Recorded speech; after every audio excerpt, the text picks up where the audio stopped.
大家好，我係無圈火。今日想講嘅人物咧就係傅榮啦。上一條片咧就係講阿 Stephy 啦，不過就會員頻道嗰邊嘅今次呢個咧就係有一啲會員啦，想我講下傅榮咁我望一望佢嗰個八字研究下有咩講啦，咁樣就拍條片啦。最近咧就喺有一個網上嘅傳媒啦，就講翻一啲咧就係過往嘅一啲傳聞啦，包括佢喺以前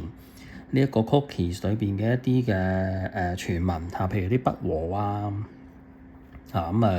同佢嗰個前男友羅生啦，佢一啲嘅故事啦點樣什麼得罪 TVB 咁樣，即係好多 gossip 嘢啦咁我哋就望一望啦，佢個八字好啦，首先咧就甲子，甲子年癸酉月就己未日嘅。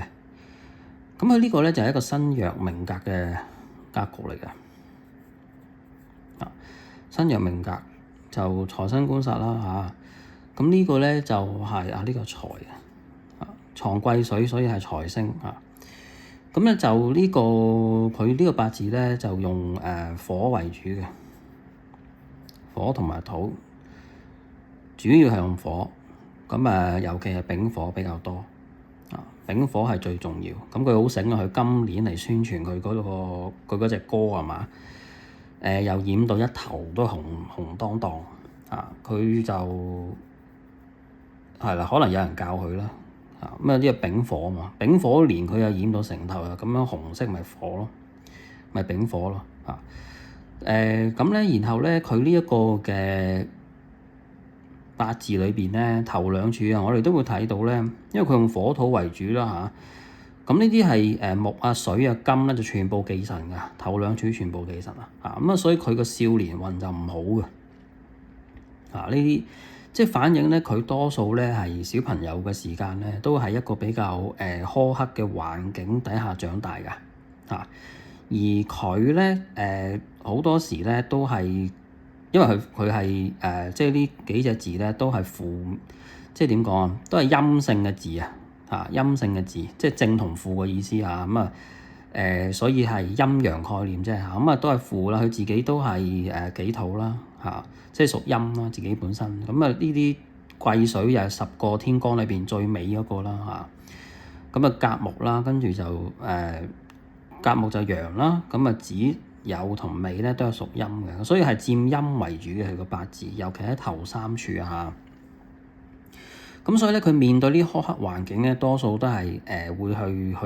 去忍受或者咧係會抱持一個比較悲觀嘅情緒去面對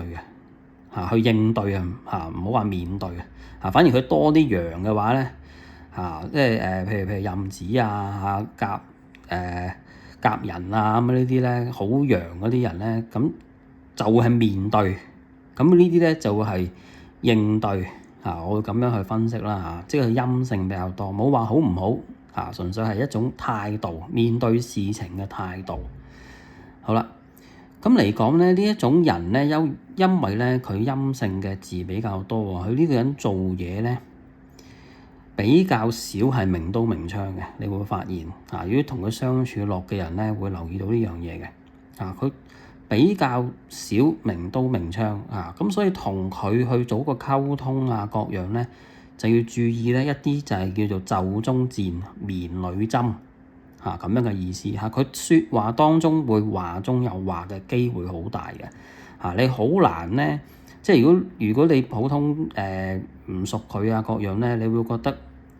佢講嘢好好聽，佢修飾得好好，或者佢呢個係好處嚟㗎，我講緊係優點嚟㗎。即係譬如有啲你賣嘢嘅你做 sales 或者做美容嘅，咁你都需要包裝一下你嘅説話㗎，唔會一見到個客成個貓樣咁，直接話佢成隻貓咁嘛，明唔明我意思即係佢會有一啲包裝佢會習慣做呢一樣嘢，因為呢個係佢嘅處世之道即係佢個出身環境苛刻嘛。咁你點樣可以爭取多啲嘅資源或者係看顧關照咧？咁佢嘅方法咧就好容易會係走向呢一個方向啦。冇話好定唔好嘅，我唔係踩佢，我即係講佢嘅生存方式，佢嘅生活模式就會係呢種嘅趨勢比較大咁解。OK，係啦，咁所以咧要做到呢一樣嘢咧，即係溝通嘅過程裏邊要有話中話咧，嗰個人咧多數都係一個好細心嘅人。嗱，己土本身係細心嘅，多思多慮嘅咁樣嘅，考慮事情就好周詳，諗好多方案 A、B、C、D 多重宇宙都好緊要嘅，咁己土人，擅長就策劃度橋啦，咁樣啦。咁咧，所以咧，佢咧呢種人咧，我會咁樣形容啦。如果佢同你同一陣線對付同一個敵人嘅話，咁佢就係一個諸葛亮嚟嘅，即係咩意思咧？佢會幫你運籌帷幄，決戰千里，不費兵卒。但係如果你同佢係企喺對立嘅地方，由諸葛亮就會變成司馬懿嘅。即係呢個三國故事啦，因為我自己諗到，即係我就暫時咁樣一下就諗到呢兩個人物去做個比喻啫。但係同佢係咪等於呢個阿傅穎個智慧聰明嗰個計劃個段數係咪等於可以比拼諸葛亮司馬懿係冇關係㗎？係啊，只係我講佢哋做嘢嗰個同埋佢當佢個角色層面喺邊一個部位嘅時候。喺邊一面嘅時候，佢會係一個咩人咁解咋？同佢個聰明智慧毫無關係㗎，係啦。咁我再重新講一次啦。如果佢同你同一陣線，佢就係一個諸葛亮，同你諗計度橋、運籌帷幄、決戰千里、不費兵卒。調翻轉，如果佢唔係你嘅自己友，係你嘅敵人，咁佢就係可以係一個司馬懿嚟嘅，係啦。咁啊，司馬懿咧就當年咧就係喺呢一個曹操嘅麾下，咁啊出謀獻策啦，咁啊亦都係咧司馬懿係一個充滿野心嘅人啦。咁而去到最後咧，當曹操走咗啦，咁啊曹丕都走埋啦，咁咧即係曹丕就係曹操個仔啊嘛。咁司馬懿咧潛伏咗喺呢個魏國嘅當中咁多年咧，最後咧就三國歸晉，就吞併咗成個曹魏，就自己打識話事嘅，係啦。咁即係咧做司馬懿咧就係無聲無息靜靜雞咁成個國家俾佢食咗都唔知嘅我只係形容啫，係啦，形容下呢一種八字嘅人咧，佢哋做嘢當佢個角色喺唔同嘅角度裏邊嘅時候，佢嗰個模式，佢嗰個趨勢會點樣啫？冇好定唔好嘅。係啦，亦都唔係話我用呢兩個人去講咧，等於呢個人同佢哋一樣咁聰明，未必係咁嘅意思OK，咁所以咧呢度咧就係講緊就係話佢呢個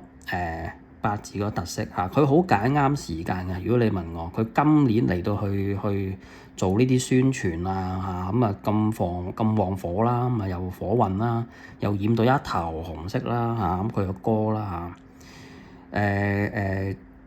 所以佢會選擇喺呢段時間，而家係夏天係好熱嘅時間，呢未月喎未月都仲係好熱嘅喎，至午未啊嘛，呢3個月仲未入秋嘅喎。咁所以咧佢就係喺一個好啱佢自己嘅時間裏邊去做一啲啱自己嘅嘢就係爭取曝光所以佢做呢一樣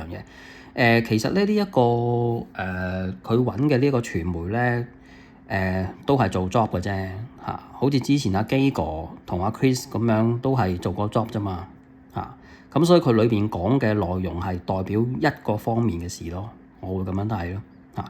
咁好啦，呢度咧我下低寫咧就係庚午同埋辛卯2021啦。咁咩事咧？就係佢喺呢一年裏邊咧就同阿羅生咧就係有啲嘅不愉快啊嘛，咁令到佢自己嘅工作咧出現問題啦，即係俾人雪藏啦。咁我哋就睇一睇。即係順帶望一望啦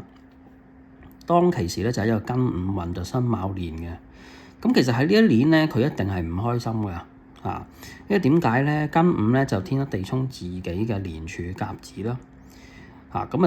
有傷官見官嘅情況啦，同埋子午嘅地沖啦所以咧佢呢一個嘅